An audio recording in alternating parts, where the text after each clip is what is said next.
Salam saudara yang dikasihi Tuhan.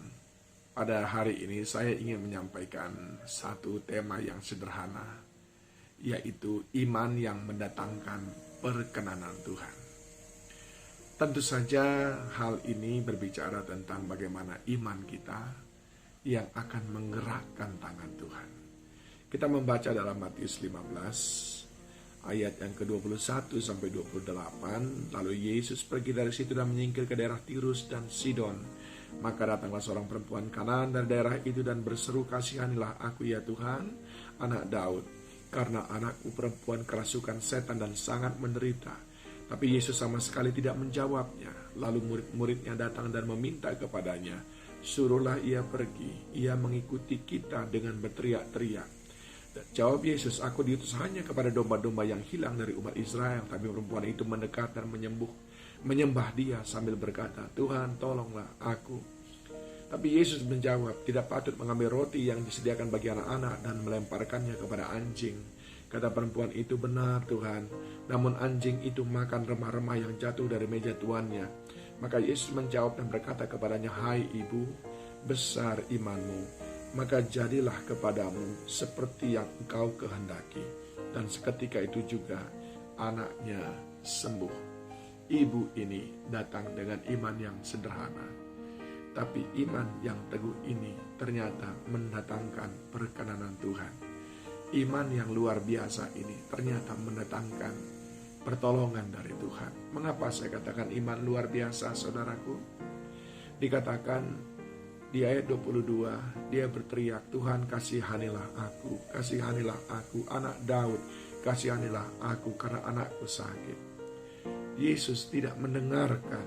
Ayat 23 dikatakan, Yesus sama sekali tidak menjawab. Saudara, kalau ada orang yang kita ajak berbicara dan dia tidak menjawab, biasanya kita cepat sekali berhenti karena kita merasa tersinggung atau kita merasa tidak diinginkan. Tapi perempuan ini, saudaraku, Yesus tidak menjawab, tidak menghalangi dia untuk berteriak. Bahkan yang kedua, ketika murid-murid merasa risih dan menyuruh Yesus supaya ibu itu pergi, tapi ibu itu bukannya pergi, malah semakin berteriak.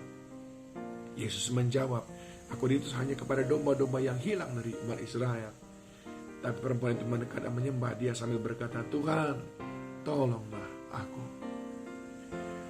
Saudaraku yang dikasihi Tuhan, semestinya ketika kita memiliki sesuatu yang kita inginkan untuk Tuhan kerjakan dalam hidup kita, kita belajar dari ibu yang sederhana ini.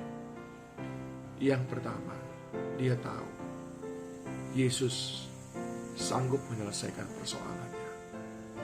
Yang kedua, dia tidak izinkan segala hambatan, penghalang, menghentikan langkahnya untuk berseru kepada Tuhan.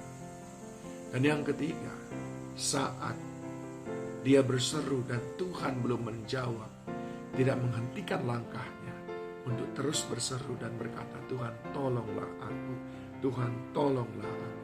Dan yang keempat, ketika ada ejekan-ejekan, ayat 26, tapi Yesus menjawab, "Tidak patut mengambil roti yang disediakan bagi anak-anak dan melemparkannya kepada anjing." Sebuah sebetulnya sangat menyinggung perasaan saudaraku, karena ada kata-kata, mohon maaf, ada kata-kata anjing di situ. Tapi ibu ini tidak tersinggung, saudaraku. Ayat 27 dia berkata, "Benar Tuhan, namun anjing itu makan remah-remah yang jatuh dari meja tuannya." Dia berkata, "Biarlah Tuhan, aku mungkin tidak pantas menerima pertolonganmu, tapi sedikitlah tolong aku. Sedikitlah remah-remahnya pun gak apa-apa. Sedikit dari kuasamu pun gak apa-apa. Yang penting anakku sembuh. Yang penting pergumulanku selesai." 4 hal yang ada pada iman perempuan ini. Percaya pada Yesus ada jawaban. Yang kedua, tidak berhenti sekalipun banyak tantangan untuk mendapatkan pertolongan Tuhan. Terus saja. Yang ketiga, sekalipun Yesus belum jawab, itu tidak melemahkan dia. Dia terus berteriak, tolong aku, tolong aku. Dan yang keempat, sekalipun ada ejekan yang mungkin berkata, sudahlah, percuma engkau berdoa. Lagi-lagi itu tidak menghentikan langkahnya untuk berdoa. Seberapa ingin saudara mendapatkan pertolongan Tuhan hari ini. Mungkin juga saudara adalah orang yang selama ini jauh dari Tuhan, banyak mengecewakan Tuhan. Seakan-akan saudara tidak layak mendapatkan pertolongan daripadanya. Tapi hari ini belajar dari perempuan Kanaan ini, saudaraku. Orang yang dalam pemandangan manusia, dia tidak layak menerima pertolongan Tuhan. Tapi ketika Yesus melihat imannya, Yesus berkata, sungguh imanmu menggetarkan jiwaku, imanmu sungguh-sungguh menggerakkan tanganku, imanmu membuatku berkenan kepadamu. Mari miliki, saudaraku, iman percaya bahwa Yesus punya jawaban atas segala pergumulan. Mari miliki komitmen yang tinggi, saudaraku. Sekalipun banyak rintangan dalam mengikut Tuhan, jangan pernah berhenti berseru kepada Tuhan. Dan yang ketiga, sekalipun Tuhan belum jawab hari ini, jangan berhenti berseru, meminta pertolongan, sebab Dia membuat indah pada waktunya. Dan yang keempat, sekalipun banyak ejekan, Dia mengatakan kau tidak pantas, Dia mengatakan yang kau minta tidak masuk akal, tetaplah meminta, katakan, Tuhan tolonglah aku. Doa saya mengawali minggu ini, ada pertolongan Tuhan yang Dia berikan bagi saudara semuanya. Tuhan Yesus memberkati.